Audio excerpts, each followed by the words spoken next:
So welcome back to South First Inside View. And today I have with me my colleague from Hyderabad, Sai Charan.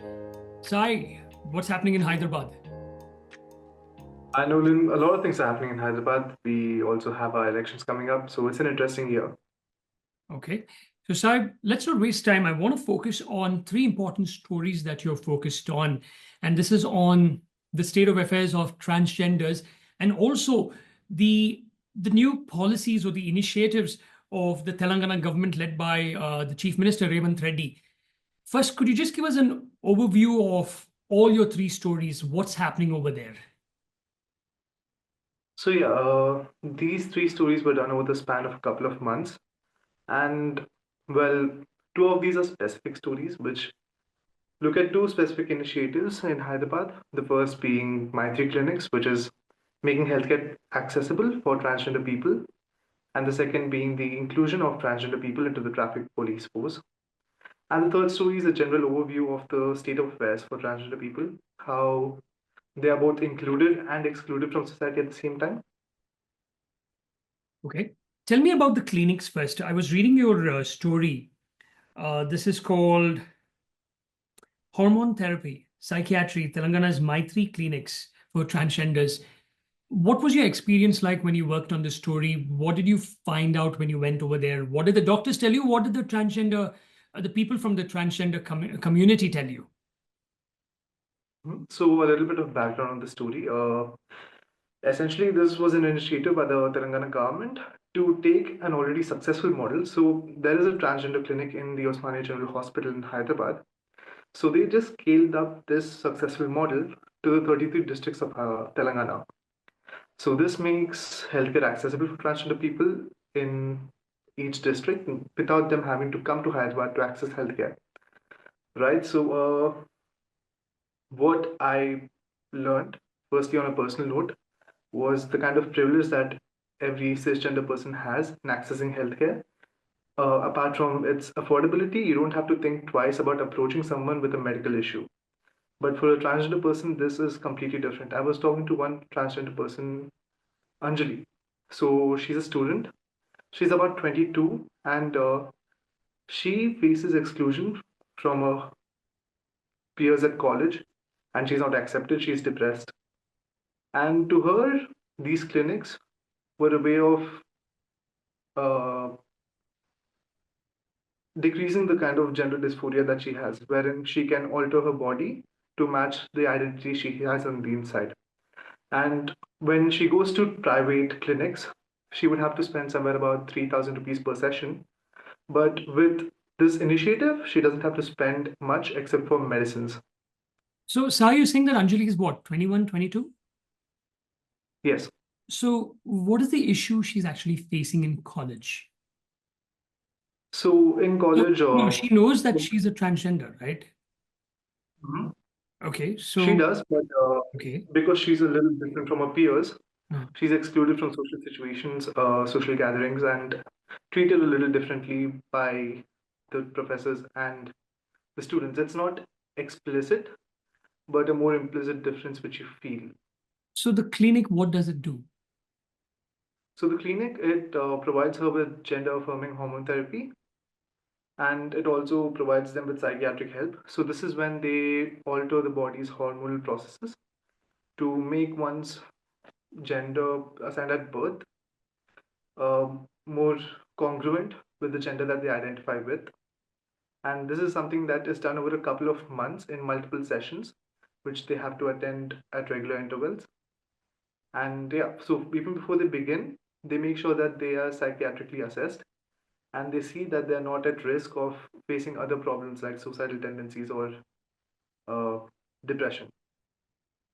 And for how long have these clinics been functioning, or is it new, brand new? So the 33 clinics across the state are brand new. They started in the beginning of December. But the clinic in OGH, which is Osmania General Hospital, has been around for a couple of years now.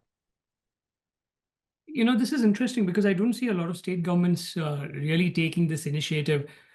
Why or how come this decision was taken by the government over there? What really made them to go in for this on a large scale? So yeah, it's interesting that you mentioned that because even Anjali and the doctors were telling me that the clinic in OGH, Osmania General Hospital, is not just visited by the people in Telangana, but also by people in Karnataka and Maharashtra and other such states. Interesting. So Okay. the government has taken a stance where it's supporting transgender people and trying to include them in various uh, aspects of life. They're trying to build shelters for them. They're trying to include them into the traffic police department, and they're also improving healthcare. So that is one of the key motivators for them. This is one of the initiatives which would improve the state of transgender people in the state.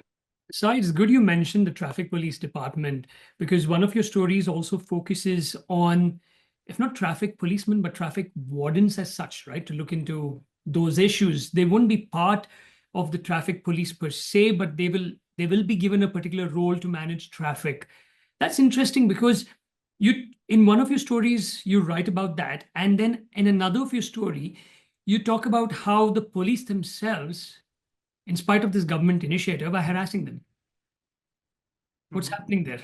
So, yeah, the official title of these people who are working now is going to be traffic marshals.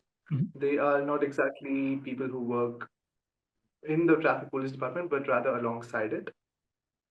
So, yeah, that is one good initiative that was taken up by the Telangana government. The chief minister himself announced it, and a couple of months later, it was implemented. So yes, there is this dichotomy in Telangana where society, in terms of policy, there is promotion and the government is trying to better their condition. But in a more societal sense, there is a sense of exclusion and a little bit of discrimination. And I wouldn't say harassment is the proper word for what the police are doing. They are cracking down on transgender people who are begging at traffic lights and trying to extort money. And what they are doing wrong in here is that they are violating two key judgments by the Supreme Court and the High Court. The first is Nalsa versus Union of India. It was a 2014 case where the Supreme Court held that a transgender person doesn't have to show any characteristics. They have the right to self-identify. And the second is Vaijayanti Vasantamogli versus State of Telangana. This was in 2019, I believe, wherein the Telangana High Court held that maintaining a database of transgender people is illegal. So the activists in the state were essentially responding. The context of the story was that seven people, seven transgender persons, were arrested and they were subjected to illegal medical examinations in the various hospitals of Hyderabad, and their photos and their data was released online. Not just that, these people's family members in other parts of the state were called up and questioned regarding their sexual identity. But Sai, this is nothing but harassment. I mean, the government is saying that's from your own story. What I was reading is that the government is trying to, bring them in, do things for them. And here you have the police. I mean, from what I have read, it looks like harassment itself. It's like Mhm. government is saying something, but the police don't want to listen to them. Is that the Indeed. feeling that you got, or is that the feeling that they are getting? That is a feeling that I got as well. But the police have taken a stance here where they're saying that they were just trying to do their duty. They didn't address the lapse in procedural, the procedures wherein they reveal the identity or question their relatives, but they did maintain that they were just trying to, well, maintain law and order. Sai, you also wrote about, one of the police, I think, I don't know, a DCP who you spoke to, or a senior police officer, saying that they're trying to figure out who's the real and fake transgender. Is this what's Mhm. happening there? Or is just that they Uh, should not beg? it is both. So there is a stigma around transgender people in public that they are also child traffickers. And Okay. because of this negative stigma, which is not necessarily backed by data, uh, there is a struggle within the police to decide whether a person is transgender or a threat or not. And because of this, that issue also came up. That's what. So they were sent to a hospital to check whether they're a real transgender person or not, which is not something that is, well, in a sense, correct or legal. Okay. It's interesting. I'm a little confused over here because the chief minister, well, it looks like the chief minister wants to do something over here with this initiative, but the traffic police just don't want to listen to them. Tell me something. So when you spoke to them about this, the CM wants to do something for you, but the police basically don't want to listen. Is this because of this age-old, I don't know if I can use the word animosity towards them, or the way that the police would normally treat transgenders? So now suddenly they are expected to work alongside them, of course, to regulate traffic, not law and order. But you know what? You see what I'm trying to tell you. On the road, the police harass them, and now to work alongside them would take some sort of change in mentality for the police. Hmm.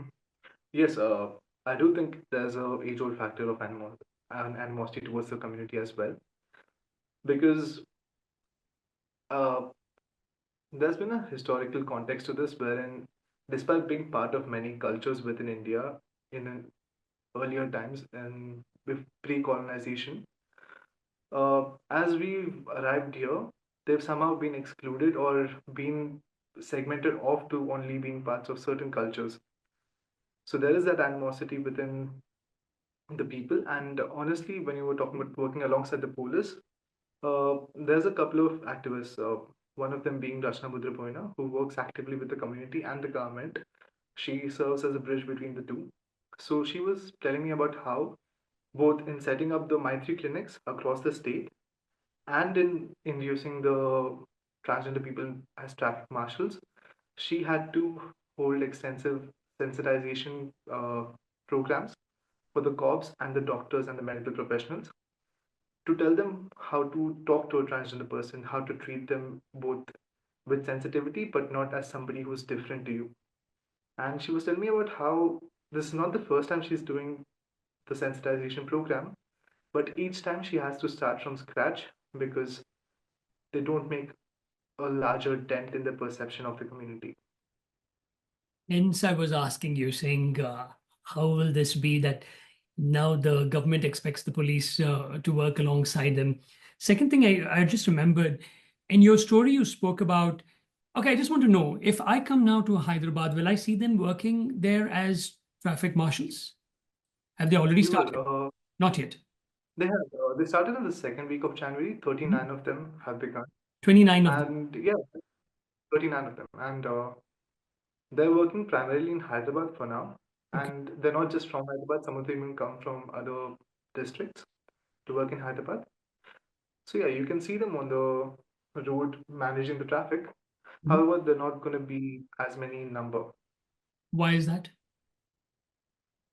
because there's only 39 of them. Okay, it's just them. So it's just them. Registered. It's just them. Registered. The registered Yeah, number. only 30. In Yeah, in in your 39 of them. story, in your story, Sai, I also read something about where you talk about one of the activists saying that if the pay, when you're talking about the pay now, if it is not more than what they would actually earlier earn from the activities that they would be involved in or from begging, of course they're going to leave that and head back there. Hmm. So yeah, I also discussed this with the same person later regarding the pay and the state this is. So yeah, initially she was telling me about how if a transgender person is not able to earn from this traffic marshal job as much as they would from, let's say, sex work or begging in the street, or even there's a culture of where transgender people go to auspicious occasions and ask for donations. So if they're not able to earn on the same level, they might turn back to those professions.